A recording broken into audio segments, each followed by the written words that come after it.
autorizou uma produtora, olha, escuta isso aqui, a captar 1,3 milhão de reais, ou seja, 1.300.000 reais, através de lei Rouanet, para produzir um espetáculo que homenageia o famoso prostíbulo que funcionou em São Paulo no início do século XX.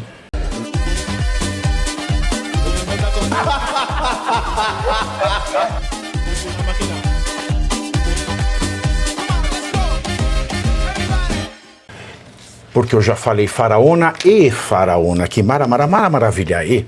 O governo Lula autorizou uma produtora, olha, escuta isso aqui, a captar 1,3 milhão de reais, ou seja, 1.300.000 reais, através de lei Rouanet, para produzir um espetáculo que homenageia o famoso prostíbulo que funcionou em São Paulo no início do século XX e que era frequentado por membros da elite paulistana.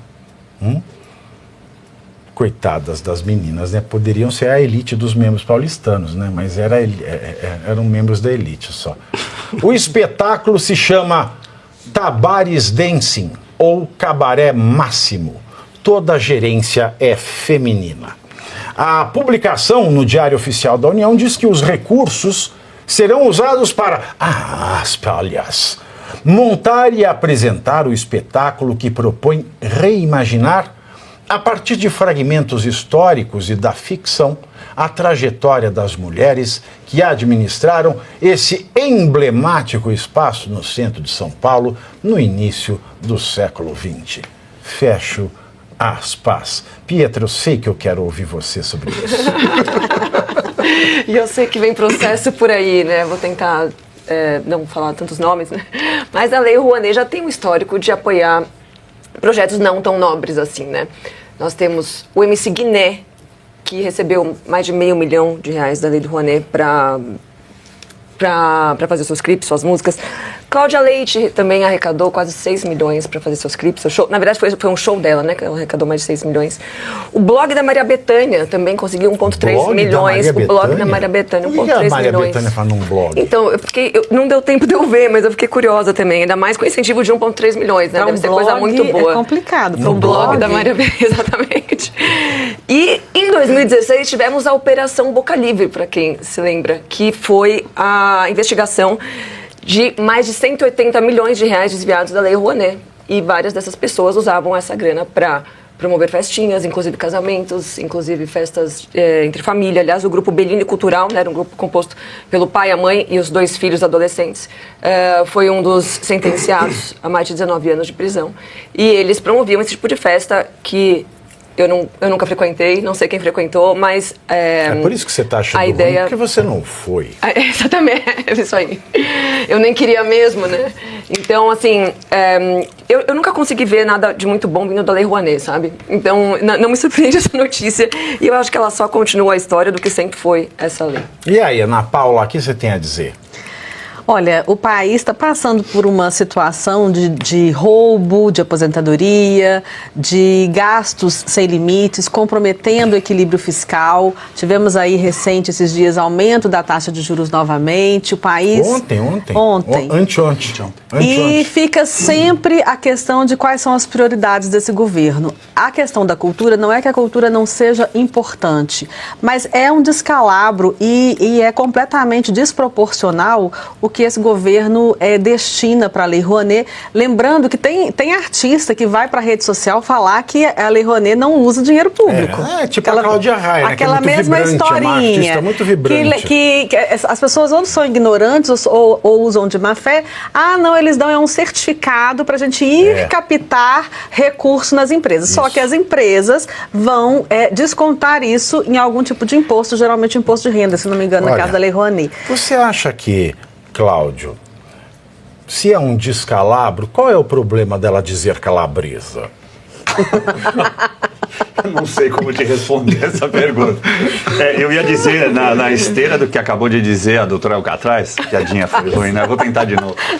Que é conhecida como a rocha, né?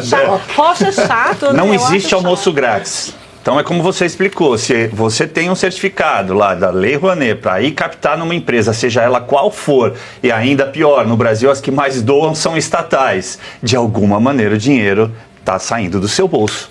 Você que paga impostos. Porque a empresa que vai entregar esse dinheiro, mesmo sendo privada, sabe o que ela vai fazer? Ela vai descontar do imposto a pagar do governo. Então não tem jeito, você não tem para onde fugir, não existe almoço grátis. Mas essa questão aqui do puteiro, já que está na notícia eu posso falar, então segundo a notícia, eu lembro de uma música, está fazendo aí uns 40 anos, era do Cazuza, O Tempo Não Para, te chamam de ladrão, de bicha, maconheiro, transformam o país inteiro num puteiro.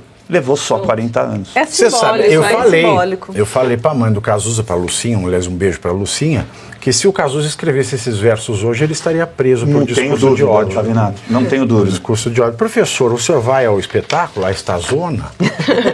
Não é do meu interesse, mas seria interessante que eu pudesse assistir para verificar, afinal de contas, do que eles Pra onde tá indo tratam. teu dinheiro? Para entrar no nosso dinheiro, né? Queira ou não queira. É interessante, por exemplo, a Petra falou, a gente fica sempre receoso quando fala de Lei Rouanet. A Lei Rouanet tem até coisas, tem uma intenção boa e tem coisas que são boas, que não são só espetáculos. O problema é que o governo se preocupa normalmente em utilizar a Lei Rouanet como uma espécie de captação de aliados. Aí fica jogando esse dinheiro mais para aqueles que não precisam. E aí tem uma coisa interessante, porque eles tentam dizer que a administração do prostíbulo é uma administração de mulheres, como se estivesse fazendo um realce do papel da mulher como administradora. Porra, de um prostíbulo? É isso que o senhor quer falar? Não tem outras mulheres que administraram coisas mais importantes ou tão importantes quanto da perspectiva de vocês? E se vocês querem utilizar, eles poderiam dizer, não, isso não é uma questão de um espetáculo, apenas uma homenagem a um fato histórico. Eu poderia dar uma sugestão, faça o seguinte, pega esses mesmos 1.300.000 e tentem fazer um espetáculo homenageando, por exemplo, a atuação, ou o papel, ou a recusa de Sua Majestade Imperial quando tentaram comprá-lo com bilhões em ouro, quando ele estava indo embora, que era o dinheiro do povo brasileiro. Ele falou que ele jamais tocaria no dinheiro que pertence ao povo brasileiro. Só poderia homenagear. Isso é um fato histórico, tanto quanto é o desse prostíbulo administrado por mulheres. Como se as mulheres não tivessem administrado outras entidades, o que quer que seja, ou não fossem importantes outros segmentos.